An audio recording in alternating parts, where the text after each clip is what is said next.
Hello दोस्तों, एक बार इसी को शेयर कर बात देखना, आवाज आ रही है क्या? दोस्तों एक बार इसी को शेयर कर बात देखना, आवाज आ रही है क्या? हाँ, अब चल जाए, छोड़ो सर, आपको दिक्कत नहीं। लो माइक लो आप।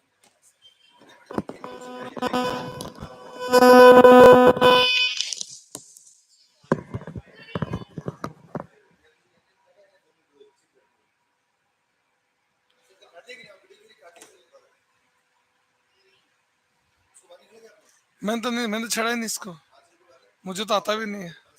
अच्छा अच्छा, चलो ठीक ठीक।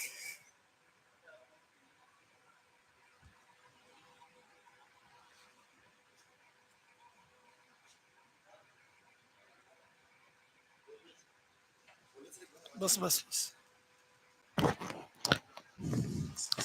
हेलो।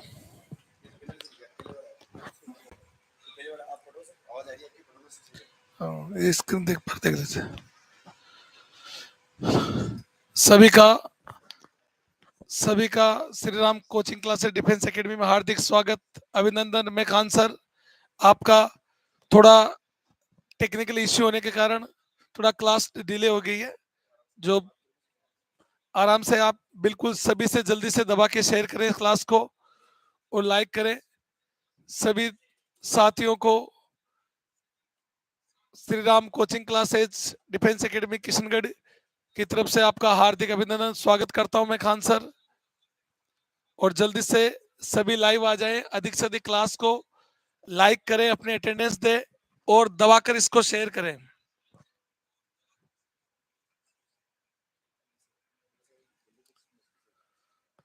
तो देखिए दोस्तों, हम जो चर्चा कर रहे थे,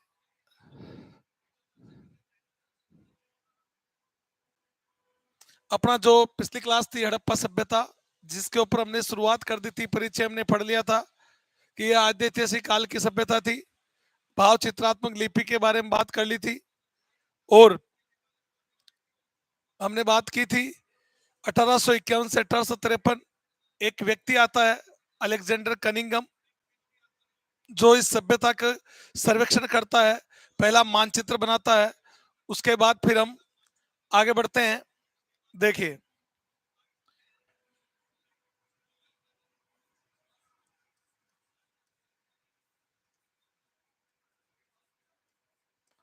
हड़प्पा सभ्यता। हड़प्पा सभ्यता की जब हम चर्चा की तो मैंने बताया था दोस्तों, सबसे पहले इस सभ्यता की जानकारी जिसने हमको दी वो था चार्ल्स मेसन 1826 में। सर्वप्रथम इस सभ्यता को प्रकाश में लाने का श्रेय जिस व्यक्ति को जाता है वो है चार्ल्स मेसन। मगर कहते हैं कि उसने 1842 में एक लेख प्रकाशित करवाया, मगर लोगों का ध्यान उस तरफ नहीं गया। उसके बाद देखिए क्या होता है। इसके बाद 1853 से 1856 ईस्वी के बीच, 1853 से 1856 ईस्वी के बीच बीच यहां पर क्या होता है कि रेलवे लाइन का प्रोजेक्ट तथा रेलवे लाइन का कार्य दिया जाता है। और ये रेलवे लाइन कहां से कहां बिछाई जाएगी दोस्तों? कराची से लाहौर। क्या हुआ, यानी आप सबको पता दोस्तों, भारत में पहली रेल चली थी 1853 में मुंबई से पुणे के बीच। और ये ट्रेन चली थी, लॉर्ड डलहौजी ने चलाई थी। उसी काल की बात कहते हैं कि एक रेलवे लाइन डालनी थी कराची से लाहौर के बीच में। ये वर्तमान पाकिस्तान में आता है, कराची से लाहौर के बीच में। और इस रेलवे लाइन को डालने के लिए दो लोगों को टेंडर दिया गया, और वो दो लोग थे दोस्तों जिसने यहाँ पर रेलवे लाइन डालनी थी, जिनको इतिहास में दो लोग कौन थे? एक का नाम था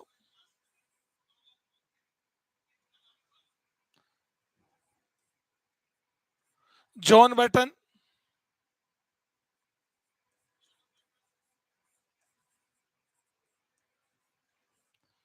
और दूसरे का नाम था दोस्तों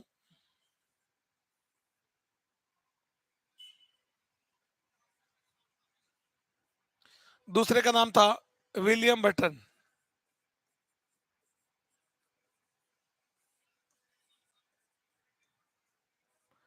इन दो भाइयों को इतिहास में कहा जाता है बर्टन बंधु।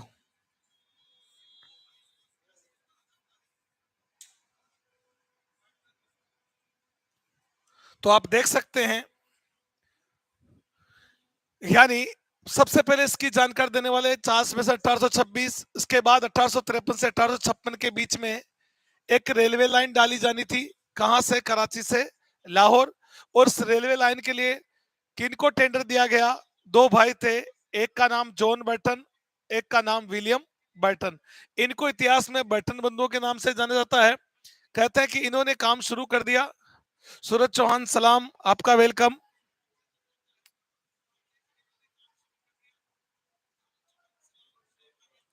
क्लास को सभी दोस्त क्लास को दबाकर शेयर करें, लाइक करें। संजू गुर्जर किशनगढ़ राम राम। कल्पना चौधरी आपको भी मोस्ट वेलकम, आपका भी राम राम। कुलदीप गुजर राम राम। मोनिका जाट आपका भी मोस्ट वेलकम। सुरेश गुजर आपका भी मोस्ट वेलकम। पलाश सर, क्या बात है, पलाश सर हमारे काफी अजीज मित्र हैं, आपका भी मोस्ट वेलकम। शरवण लाल गुजर, जय दरबार की आपकी भी। ज्योति परसावा, जय श्री राम जी। शरवण लाल गुजर शेयर करो भाइयों। संतोष मेघवाल ओके। सभी अधिक से अधिक क्लास को शेयर करें, दबाकर इसको लाइक करें। तो देखिए क्लास में मजा आने वाला है। थोड़ा इंटरप्टेड हो गया था कुछ समय के लिए, हो जाता है, टेक्निकल चीजें हैं। तो देखिए 1853 से 1856 के बीच में कराची से लाहौर के लिए रेलवे लाइन डालनी गई थी। और इस रेलवे लाइन का टेंडर किसको दिया गया? जॉन बर्टन और विलियम बर्टन। इन दोनों भाइयों को, जगदीश जाट आपका भी राम राम, आपका भी मोस्ट वेलकम। संतोष मेघवाल आपका भी मोस्ट वेलकम। दशरथ गुजर राम राम। वीआईपी गुजर जय श्री राम। और विनीत कुमार मौर्य गुड इवनिंग, आपका मोस्ट वेलकम है। दो भाइयों को दिया गया। अब देखिए रेलवे लाइन आपको पता कैसे डाल जाती है। ये ट्रैक बिछाया गया,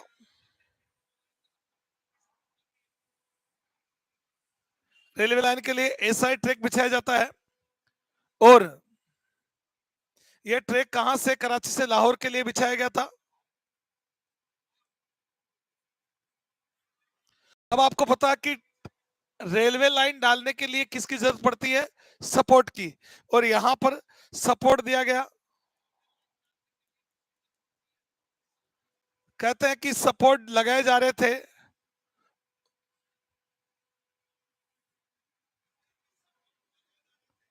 और सपोर्ट कम पड़ गए साहब। यानी रेलवे लाइन के लिए ट्रैक के नीचे मजबूत चीजें, ईंटें या पत्थर लगाए जाते थे। यहाँ पर सपोर्ट कम पड़ गया, रेगिस्तानी एरिया था। तो कहते हैं कि बर्टन बंधु, पास में गांव था हड़प्पा, वहां गए, पूछा कि भाई कहां से पत्थर मिलेंगे, कहां से सपोर्ट मिलेंगे। तो गांव वालों ने कहा कि पास में एक टीला है, हम भी वहीं से जाकर ये चीजें वहीं से लेके आते हैं, ईंटें आप जाओ वहां से ले लो। और कहते हैं वहां पर एक टीला था, और टीला इस प्रकार का था दोस्तों। और इस प्रकार के इस टीले में यहां पर क्या थी? ईंटें थी।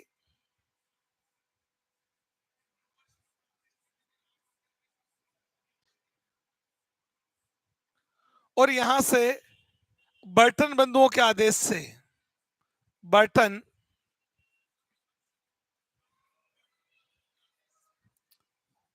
बर्टन बंधुओं के आदेश से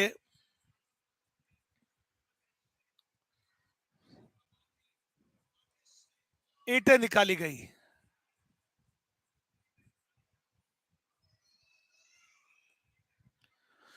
जब ईंटें निकाली गई थी, ये ईंटें हैं,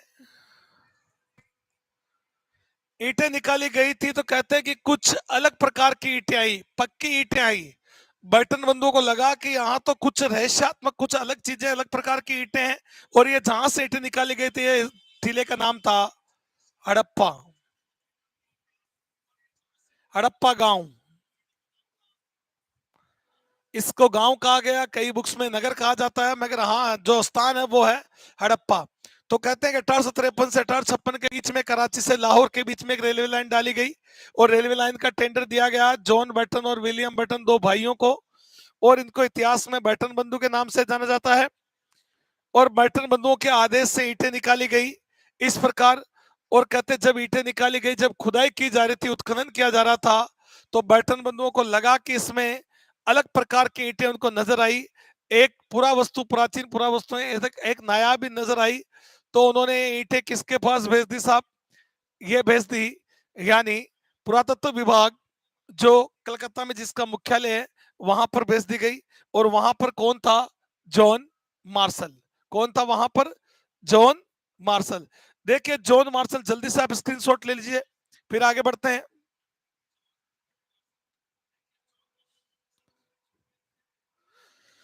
जॉन मार्शल ने, देखिए जॉन मार्शल क्या है दोस्तों? हड़प्पा सभ्यता का निदेशक।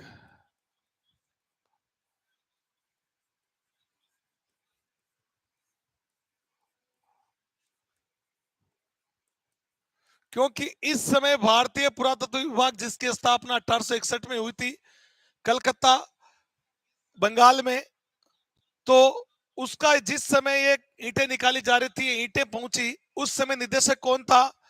यानी जिसका नाम है जॉन मार्शल।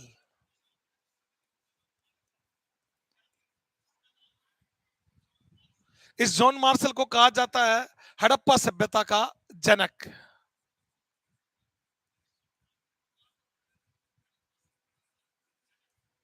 अगर क्वेश्चन पूछ ले आपसे हड़प्पा सभ्यता का जनक कौन है, तो वो है जॉन मार्शल। वो कौन है? John Marshall. जॉन मार्शल के पास जब ईंटें आई, जॉन मार्शल को लगा कि वास्तव में यहां पर कुछ अलग चीजें हैं।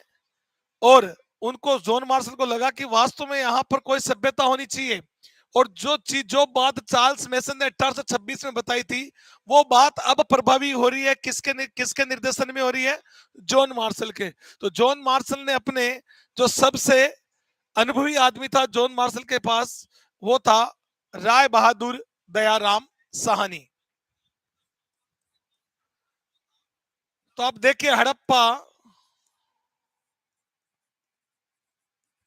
सभ्यता की खोज, हड़प्पा सभ्यता की खोज करने वाला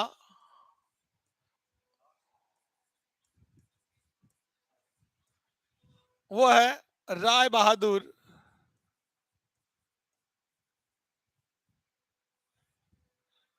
दयाराम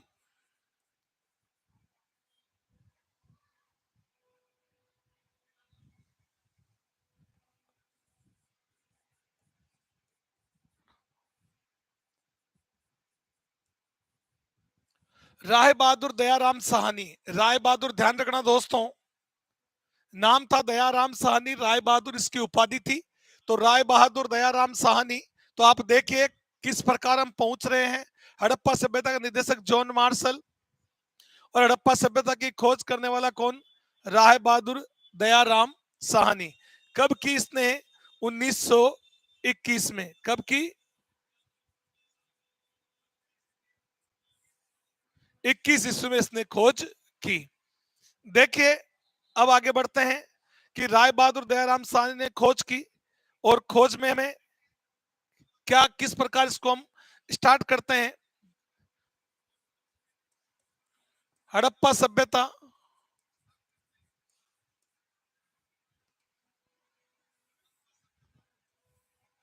आपसे पूछा जा सकता है कि खोज करता किसने खोजा इसको? राय बहादुर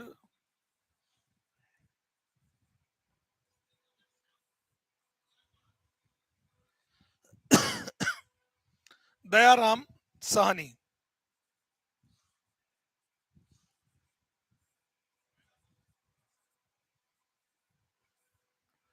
कहते हैं कि आप देखिए, आपके मन में उमंग होनी चाहिए, इच्छा होनी चाहिए। कहते हैं कि राह जहां तक जाएगी राहगीर वहां तक जाएगा, राह जहां तक जाएगी राहगीर वहां तक जाएगा, दरिया से पूछ रहे हो कि नीर कहां तक जाएगा, अरे खींच अपनी मंजिल की डोर, खींच अपनी मंजिल की डोर, फिर देख तीर कहां तक जाएगा। तो ये देखे राय बहादुर दयाराम साहनी ने ऐसा ही किया, और कहते कि अपनी खोज को जारी रखा, और खोज करता थे। और कब खोजा इसको? कब खोजा? 1921 ईस्वी में। कब खोजा? बिल्कुल। साजिद खान अस्सलाम वालेकुम। महेंद्र तंवर तो हेलो सर, बिल्कुल आपका बहुत बहुत स्वागत है। रंजीत आपका भी मोस्ट वेलकम। संतोष मेघवाल बिल्कुल बिल्कुल आपका भी मोस्ट वेलकम। खोजकर्ता राय बहादुर दयाराम साहनी कब? 1921 में। और कौन सी नदी थी, कहां पर मिली है? जिस नदी के किनारे सभ्यता मिली वो नदी थी रावी नदी।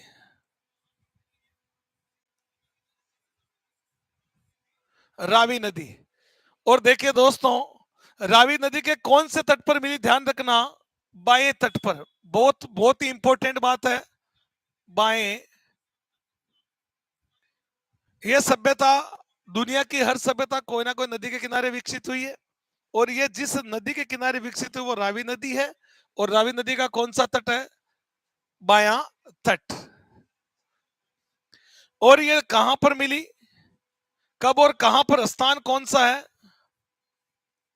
कहां पर मिली? तो देखिए, पाकिस्तान का जिला है मोंटगोमरी।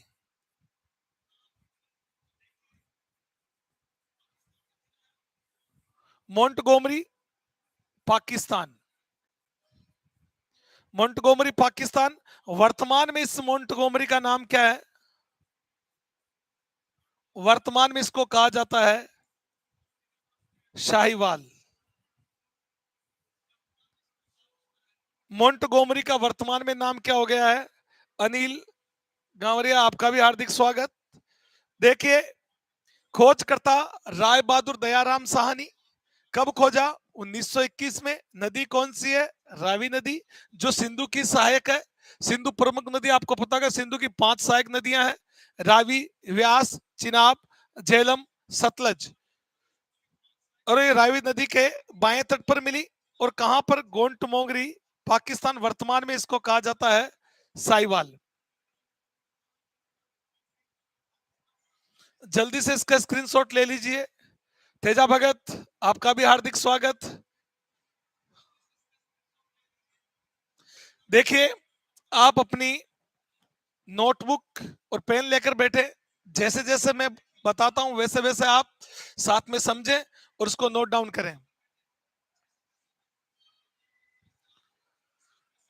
और देखिए, यानी हमने समझ लिया अब तक कि यह सभ्यता रावी नदी के बाएं तट पर मिली। कब? 1921 में। निदेशक कौन? जॉन मार्शल के अंडर में हो रहा है। और खोजकर्ता कौन है? वो है दयाराम साहनी। अब आती है बात उत्खनन करता।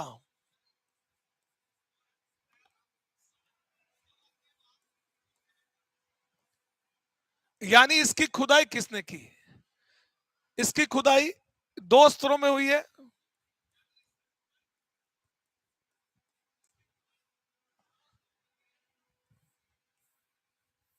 2 स्तरों में हुई है।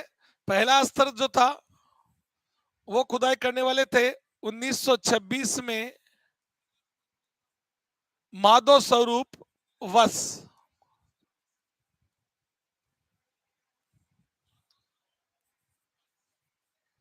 इन्होंने खुदाई की।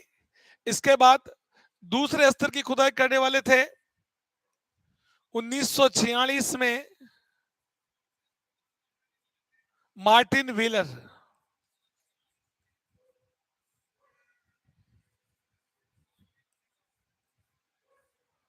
तो 2 इंपोर्टेंट ध्यान रखना, सर्वप्रथम खुदाई कब की गई? 1926 में माधव स्वरूप वस के द्वारा। और दूसरी बार उत्खनन कब किया गया?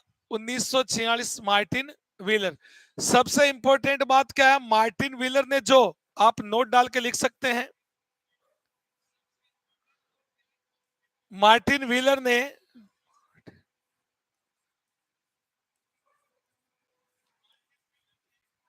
मार्टिन व्हीलर ने अस्तर विन्यास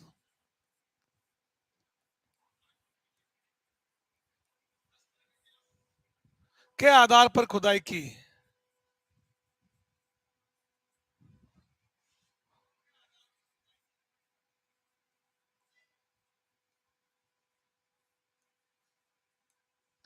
ये इंपॉर्टेंट है, अस्तर विन्यास।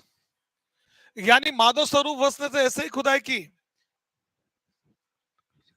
बिल्कुल कल्पना चौधरी, अच्छी बात है, आप साथ के साथ नोट कर रहे हैं, आपका मोस्ट वेलकम है। सरवनलाल जी, आपका भी मोस्ट वेलकम अगेन। तो देखिए, उत्खनन करता किसे कहते हैं? खुदाई करने वाला, खोज करने वाला राय बहादुर दयाराम साहनी। किसके निर्देशन में खुदाई हो रही है? जॉन मार्शल के निर्देशन में हो रही है। कब खुद खोजी गई? 1921 में खोजी गई। और दो स्तरों में खुदाई हो रही है। पहले स्तर की खुदाई 1926 में माधव स्वरूप वत्स ने की, डायरेक्ट ही खुदाई की। मगर 1946 में मार्टिन व्हीलर, कहते हैं आर्मी से रिटायरमेंट था, और इस व्यक्ति ने इसका पहले नापचोक किया। अस्त्र विन्यास का मतलब क्या है? इसको पहले चिन्हित किया, इसका एक डायरेक्शन बनाकर उसके बाद इसकी खुदाई की गई। तो ये किसने किया? मार्टिन व्हीलर ने। और जब खुदाई हो गई थी तो देखिए आप, ये बात हम कर रहे हैं, ये जो बात करेंगे दोस्तों 1921 से लेकर 1921 ईस्वी से लेकर 1947 ईस्वी के बीच की बात।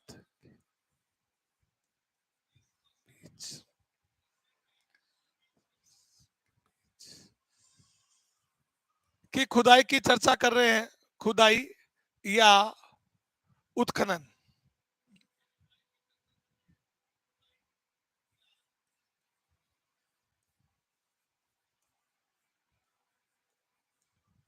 उत्खनन देखिए 1947 तक कहते हैं कि भारत के अंदर इस समय अविभाजित भारत था। इस समय क्या था?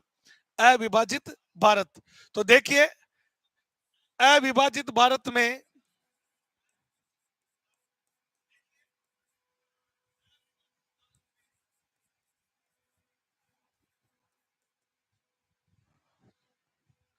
कुल 40 स्थान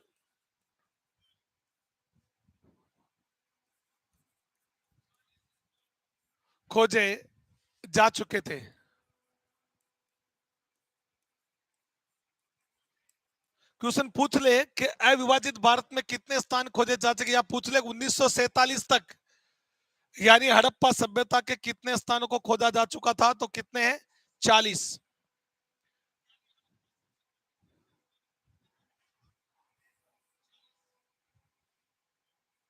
भारत व पाकिस्तान बनने के बाद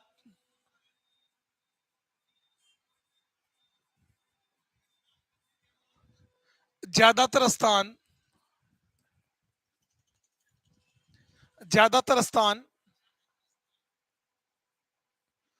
पाकिस्तान में चले गए।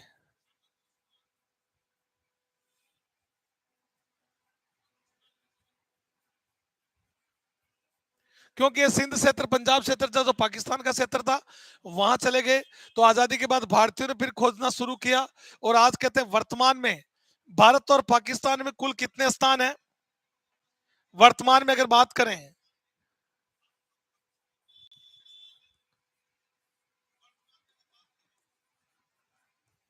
भारत व पाकिस्तान में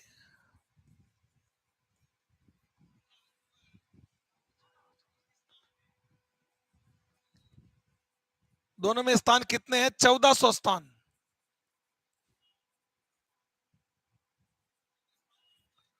1400 स्थल खोजे जा चुके हैं। वर्तमान में भारत और पाकिस्तान में कितने स्थल खोजे जा चुके हैं? 1400। जिनमें से देखिए, वर्तमान में भारत व पाकिस्तान में 1400 स्थल खोजे जा चुके हैं। और 1400 में से देखिए,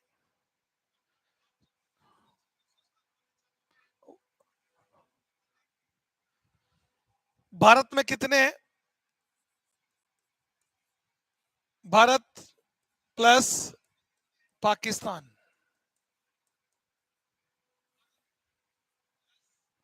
भारत में है 925 स्थान खोजे जा चुके हैं। और पाकिस्तान में खोजे जा चुके हैं 475। आप इन दोनों का टोटल करोगे तो कितना आ जाएगा? 1400 स्थल। तो वर्तमान में सर्वाधिक स्थान देखिए, क्वेश्चन बन जाता है हड़प्पा सभ्यता में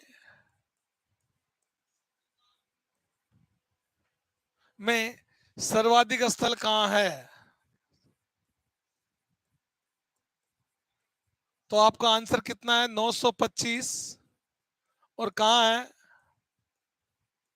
इंडिया, भारत में। अगर हम बात करें हड़प्पा सभ्यता के सब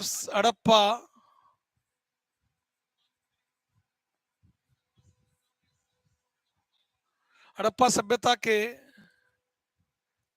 न्यूनतम स्थल कहां है?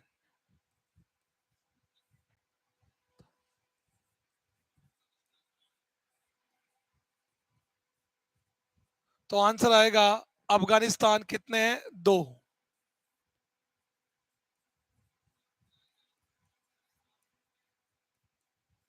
अफगानिस्तान में 2 स्थल है मात्र। कौन कौन से?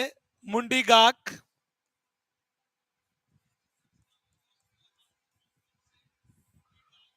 एंड शोर्तगोई।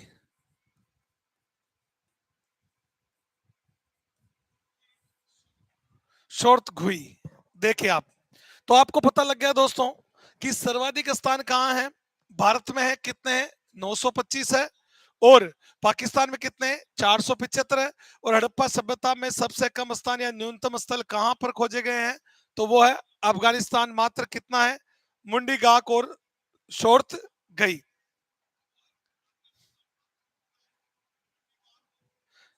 मैं एक बार रिकॉल कर देता हूं अभी तक जो हमने पढ़ा है, जो लेट जुड़े हैं उनको भी पता चल जाएगा।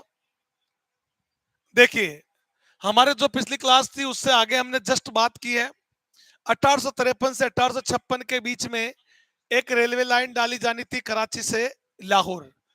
और ये रेलवे लाइन का टेंडर 2 भाइयों को मिला, एक का नाम जॉन बर्टन, एक का नाम विलियम बर्टन।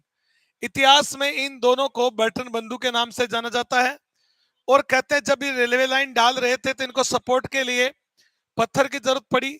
तो जब गांव में पूछा कि पत्थर कहाँ मिलेंगे तो कहा कि सामने हड़प्पा का टीला है, वहां से आपको ईंटें मिल जाएगी। हम भी घर बनाते तो वहां से लाकर काम में लेते हैं। और कहते हैं कि इन्होंने मजदूरों को आदेश दिया और इन बर्टन बंधुओं के आदेश से ही यहाँ से ईंटें निकाली गई हड़प्पा नामक स्थान से, गांव से, और इस ट्रैक में लगा दी गई। इस रेलवे ट्रैक में लगा दी गई। ये क्या है? Railway track.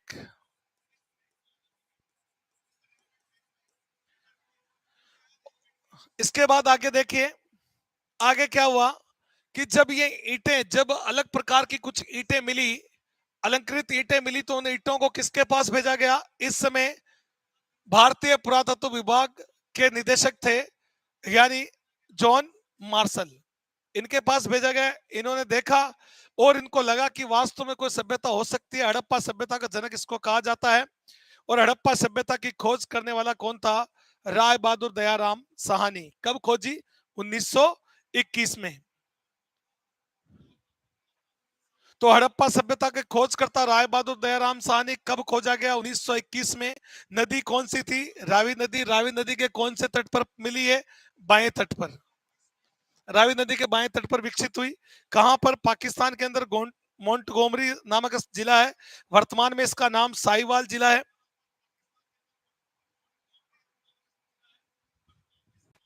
और उत्खननकर्ता कौन थे? 2 स्तरों में इसका उत्खनन हुआ। पहला उत्खनन करने वाले थे माधव स्वरूप वस 1926 ईस्वी में। और दूसरा उत्खनन किया 1946 में मार्टिन व्हीलर ने। और मार्टिन व्हीलर ने इस पर स्तर विन्यास किया। इसका नाप चोक करके इसके पॉइंट बनाकर इसको खोदा ढंग से स्तरों के हिसाब से। ध्यान रखना, तो ये इंपॉर्टेंट है। अब अगर हम बात करते हैं कि 1921 में इसकी खोज से लेकर 1947, जिस समय भारत में अविभाजित था, उस खुदाई की बात करते हैं, तो अविभाजित भारत में कुल 40 स्थान खोजे गए। मगर भारत पाकिस्तान बनने के बाद ज्यादातर स्थान कहां चले गए? पाकिस्तान में चले गए। ज्योति परसाव, मजा आ गया सर जी, बिल्कुल बिल्कुल। नंद किशोर वैष्णव, शानदार, आपका मोस्ट वेलकम है। तो देखिए, पाकिस्तान में चले गए, उसके बाद हम भारतीयों को चिंता हुई कब क्या करें, कि ज्यादातर स्थल तो पाकिस्तान में चले गए, मगर कहते हैं कि जो काम कोई नहीं करे वो काम भारतीय कर जाते हैं। और हमारे जो पुरातत्व वेता थे, उत्खनन करता थे, उन्होंने खोजतान खोजने शुरू किए, और वर्तमान में भारत और पाकिस्तान में कुल 1400 स्थल है। नंद किशोर वैष्णव, राम राम साहब, बिल्कुल राम राम भाई।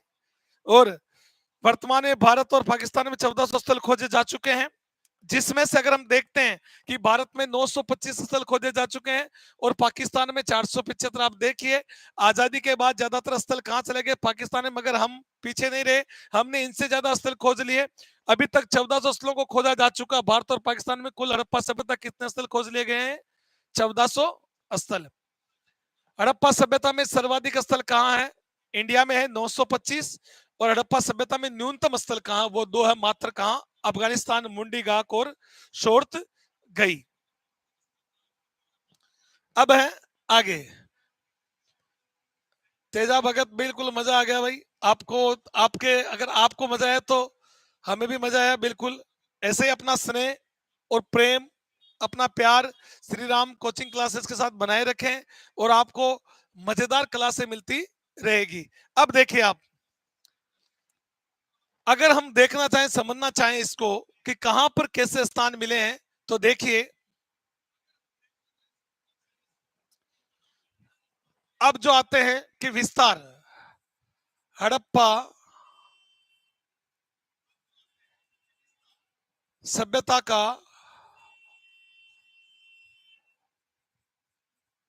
विस्तार कहां से कहां तक है। तो विस्तार की अगर मैं बात करूं, नंद किशोर जहांगीर साहब, बिल्कुल बिल्कुल, आपका मोस्ट वेलकम है।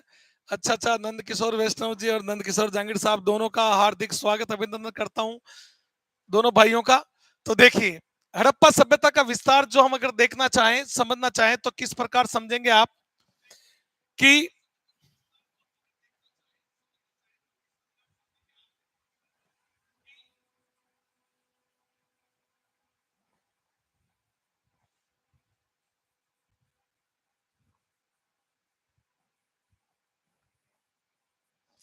अगर हम समझना चाहें इसको, तो देखिए, उत्तर में जो आपको स्थान मिला है, ये मैं बात करूंगा भारत के संदर्भ में।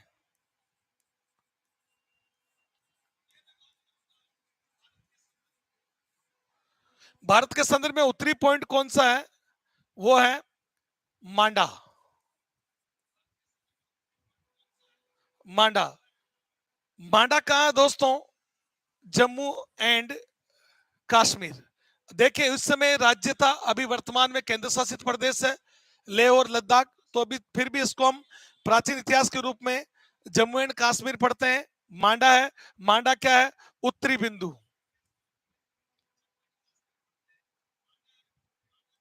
नदी कौन सी है, मांडा किस नदी के किनारे है, तो मांडा जिस नदी के किनारे है वो है चिनाब नदी।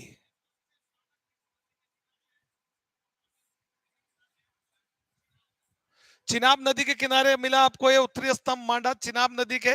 और यहां पर अगर हम बात करें, यहां पर है आलमगीरपुर। आलमगीर,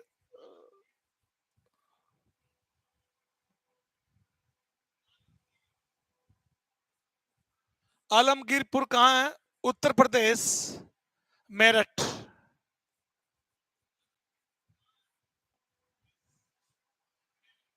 आप चाहो तो मांडा के अंदर जिला भी लिख सकते हो, अखनूर। चिनाब नदी, अगर मांडा कहां, कौन से जिले में है, तो आप लिख सकते हो अखनूर।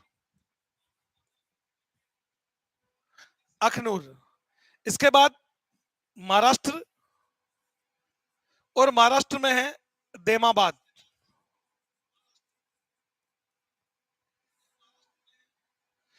आलमगीर जो है, ये किस नदी के किनारे है, ये हिंडन नदी के किनारे है।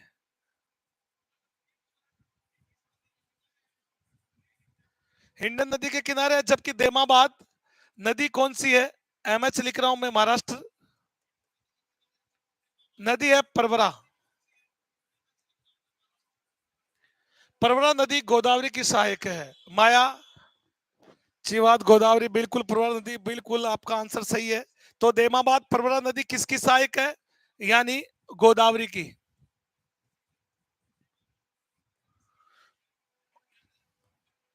और इधर अगर हम बात करते हैं,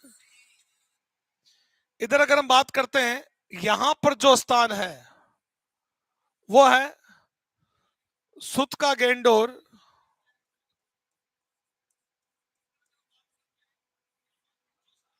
सुत का गेंडोर।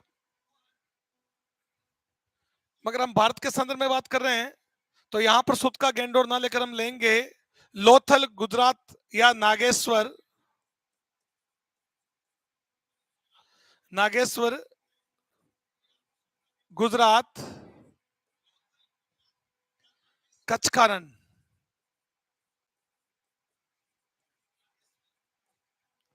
कच्छ के रण में तो हम देख सकते हैं कि भारत के संदर्भ में 4 पॉइंट है। उत्तर में तो है मांडा, दक्षिण में है देमाबाद, और पूर्व में है आलमगीरपुर, और पश्चिम में है आपका नागेश्वर गुजरात। कई बुक्स में कई लोग लोथल भी बताते हैं, लोथल भी गुजरात में है, भोगवा नदी के किनारे है। मगर जो फैक्ट, जो आंसर आता है वो है नागेश्वर गुजरात कच्छ का रण। तो इस प्रकार हम देख सकते हैं कि उत्तर में कौन है? मांडा। मांडा कहाँ है? जम्मू एंड कश्मीर में। जिला अखनूर, नदी है चिनाब नदी। इधर आलमगीरपुर है उत्तर प्रदेश, मेरठ हिंडन नदी। देमाबाद महाराष्ट्र, परवरा नदी गोदावरी की सहायक है, और नागेश्वर गुजरात कच्छ का रण जो है। तो ये भारत के संदर्भ में बात हम करते हैं। अगर भारत के संदर्भ में आपसे 4 पॉइंट पूछे तो आप क्या लिखोगे? आप लिखोगे उत्तरी बिंदु,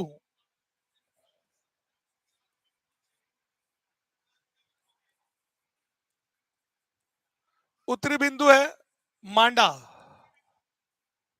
कहां है? जम्मू एंड कश्मीर। नदी कौन सी है? चिनाब। और जिला है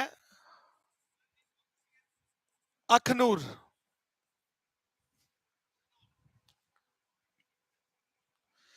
दक्षिणी बिंदु,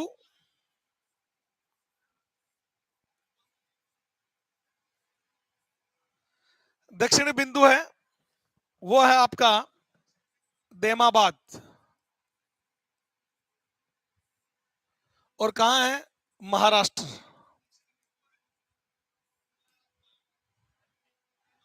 नदी कौन सी है? परवरा नदी। किस नदी की सहायक है? गोदावरी की सहायक।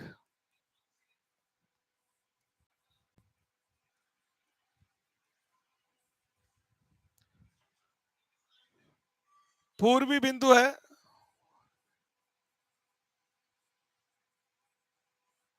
पूर्वी बिंदु है वो है आलमगीरपुर। ये कहां है? उत्तर प्रदेश। जिला है मेरठ, और नदी है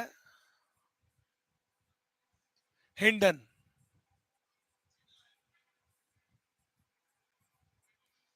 हिंडन नदी है।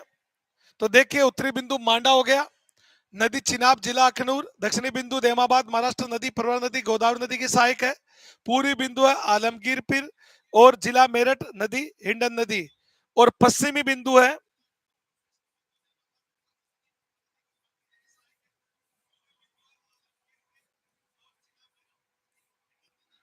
पश्चिमी बिंदु है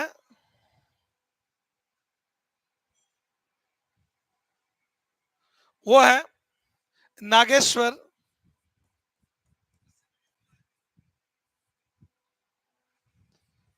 गुजरात।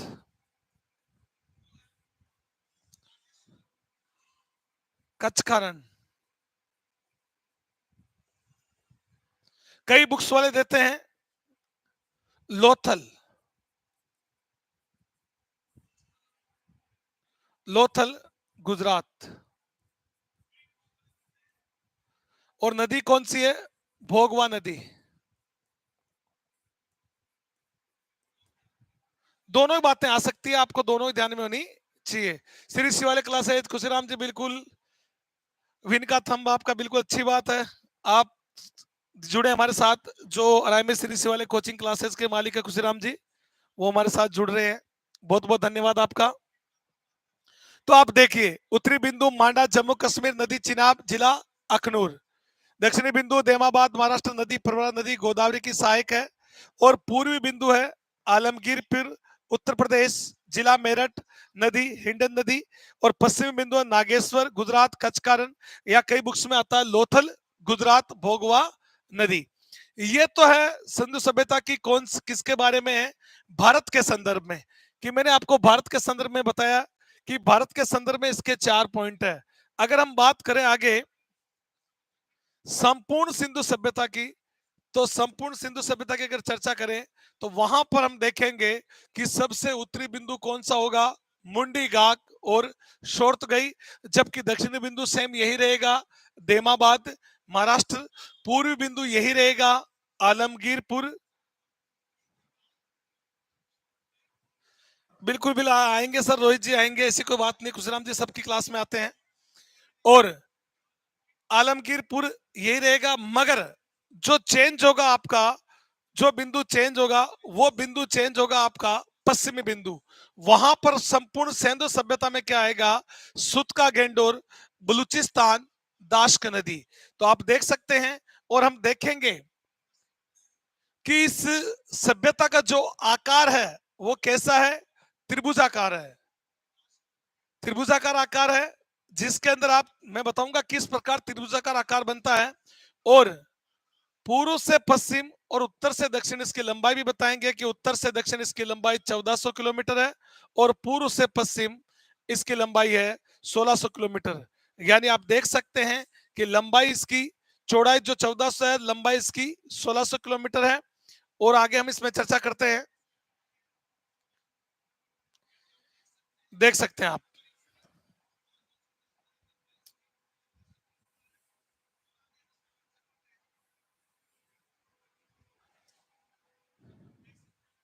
संपूर्ण सैन्य सभ्यता के संदर्भ में, संपूर्ण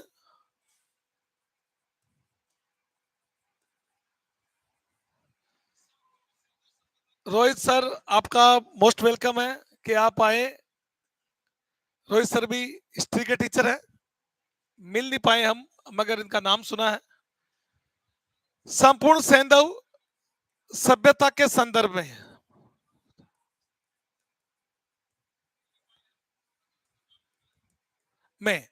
देखिए, संपूर्ण, यशपाल चौधरी बिल्कुल आपका मोस्ट वेलकम। देखिए संपूर्ण सैंधव में क्या आएगा? उत्तरी बिंदु में क्या आ जाएगा? उत्तरी बिंदु में आएगा, दो स्थान है, क्या आएगा? मुंडी गाक, मुंडी गाक एंड शोर्त घुई।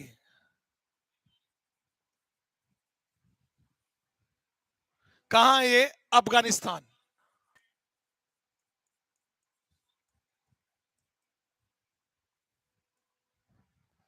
पूर्वी बिंदु में वही बात है, आलमगीरपुर।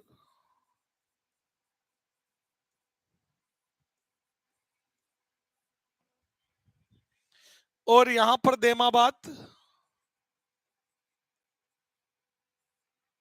दक्षिण में। और यहां पर सुत का गेंडोर।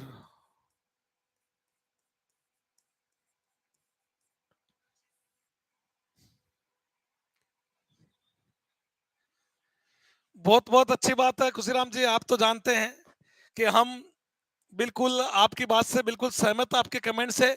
इसी आशा, इसी उम्मीद के साथ आप जैसे अगर हमारे वेल विशंस हैं, यानी हमारे शुभ चिंतक है, तो शायद हमें आगे समस्या नहीं आएगी। ऐसे ही आपका स्नेह और प्रेम बना रहे, और हम आपके जो आपने कमेंट किया उस पर खरे उतरते रहे। तो देखिए सुत का गेंडोर कहाँ है? बलूचिस्तान।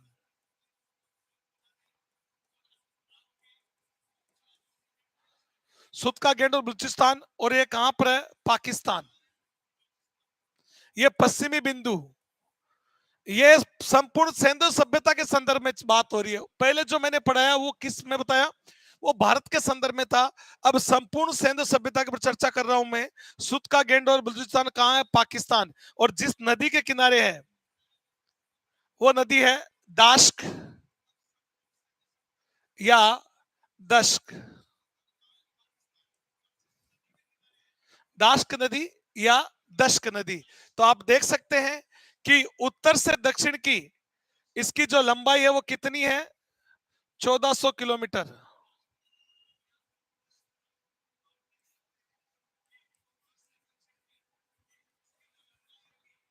1400 किलोमीटर है, जबकि पूर्व से पश्चिम की बात करूं मैं तो 1600 किलोमीटर।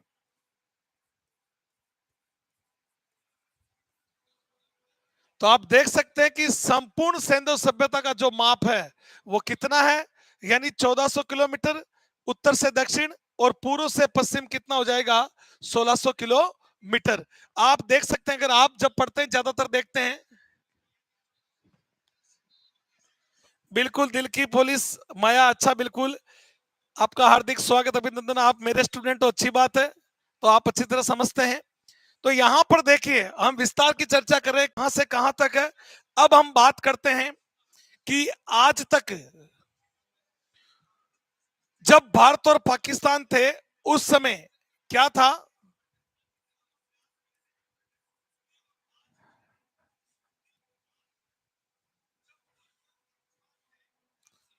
तो हम देखते हैं कि कुल क्षेत्रफल जब अविभाजित भारत में, इसका क्षेत्रफल कितना था अविभाजित?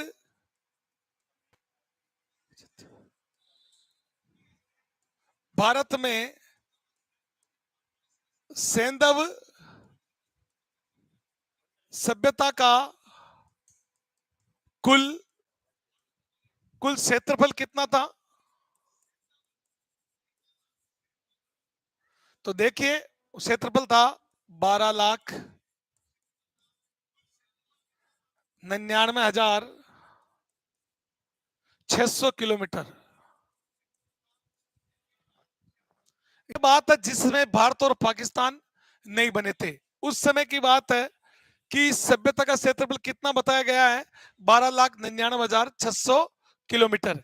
और हम देखते हैं कि अभी वर्तमान में इसका क्षेत्रफल, अभी वर्तमान में हड़प्पा सभ्यता का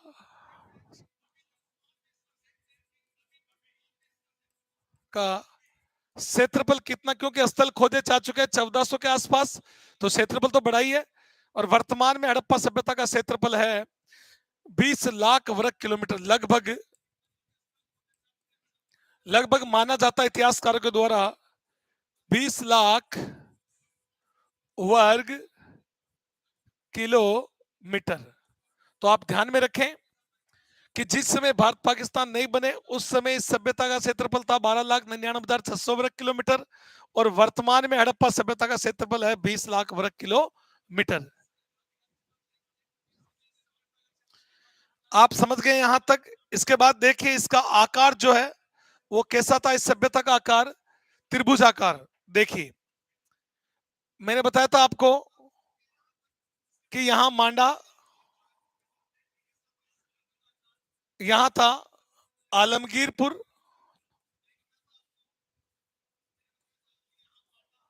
और यहां पर देमाबाद, और यहां पर है सुत का गेंडोर।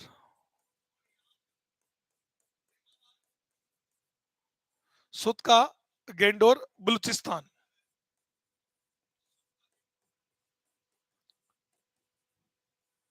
कहां पर? पाकिस्तान। अगर आप इसको मिलाओगे तो आप देखेंगे इसका आकार किस प्रकार बनेगा।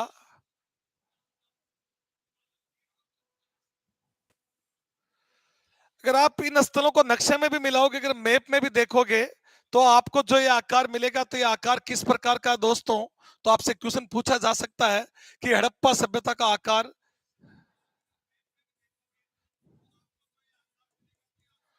हड़प्पा सभ्यता का आकार कैसा है? आकार है त्रिभुजाकार।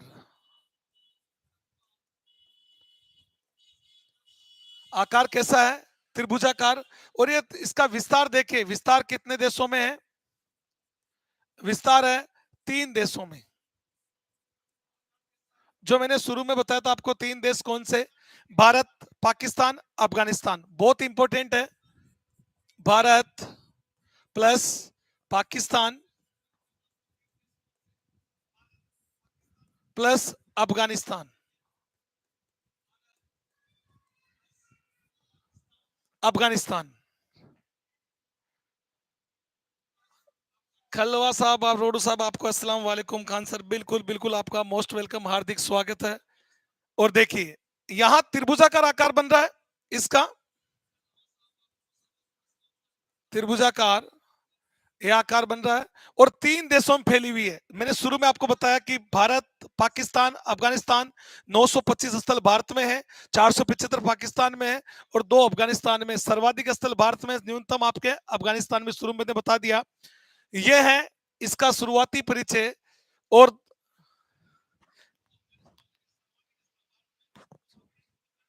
सर आप अनअकैडमी पर भी पढ़ाते हैं? बिल्कुल, वहां तो यूपीएससी की तैयारी करते हैं, वहां बहुत अच्छा सब टीचर। बिल्कुल बिल्कुल, आप सभी को हार्दिक स्वागत, अभिनंदन।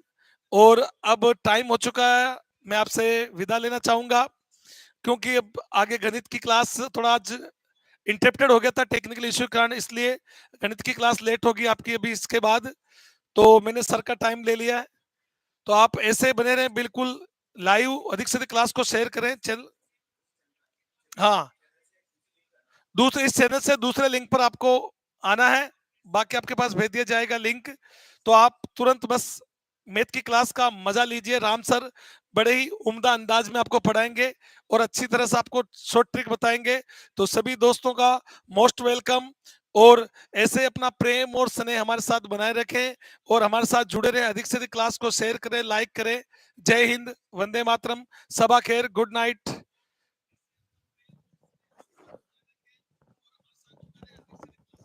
नमस्कार साथियों, मैथ्स की क्लास आपको इस पे कंटिन्यू नहीं रहेगी, आपको चैनल पे जाके वापस लाइव आना है।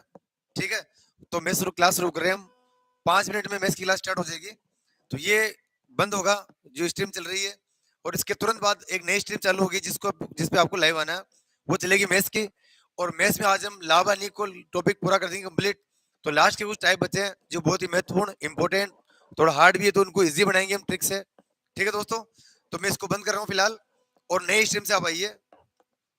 हाँ माया, जिसकी भी आईडी भी फिलहाल है, सभी लोग जाएगा कहीं भी नहीं। हाँ, खुशराम जी सर, रोहित, सभी जो अभी है प्रेजेंट में, सभी लोग यहाँ से बंद होगा और नया लिंक मैं जनरेट कर रहा हूँ। ठीक है।